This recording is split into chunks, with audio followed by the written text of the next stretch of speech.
এক বছর পরে গ্রামের বাড়ি যাচ্ছি, কি যে আনন্দ হচ্ছে সেটা প্রকাশ করার ভাষা খুঁজে পাচ্ছি না। হ্যালো এভরিওয়ান, আসসালামু আলাইকুম। আমি মরিয়ম, ওয়েলকাম টু মরিয়মস লাইফস্টাইল। আজকে যাচ্ছি আমার গ্রামের বাড়িতে, বরিশালে যাচ্ছি। তাই বাসার সামনে থেকে একটা রিক্সা নিয়ে চলে গেলাম যেখান থেকে বাস ছাড়বে সেই জায়গায়।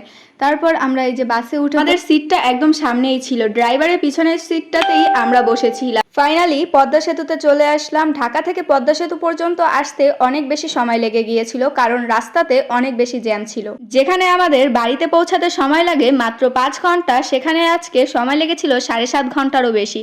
আবার এক বছর পরে পদ্মা সেতুকে দেখলাম। পদ্মা সেতুর ভিউটা দেখলে মনটা পুরো জুড়িয়ে যায়, মনে এক অন্যরকম শান্তি অনুভব হয়। মাঝখানে আমাদের একটু যাত্রা বিরতি দিয়েছিল, সেখান থেকে আমি আমার জন্য কফি এবং পেয়ারা মাখা কিনে নিলাম। পরে একটু রেস্ট নিয়ে আমরা গাড়িতে গিয়ে বসলাম। তারপর গাড়ি চলতে শুরু করলো, কিন্তু রাস্তায় এত পরিমাণে জ্যাম ছিল যে গাড়ি একটু আগাচ্ছিল আবার থেমে যাচ্ছিল। এভাবে একটু একটু করে আগাতে আগাতে আমরা বরিশালে পৌঁছে গেলাম।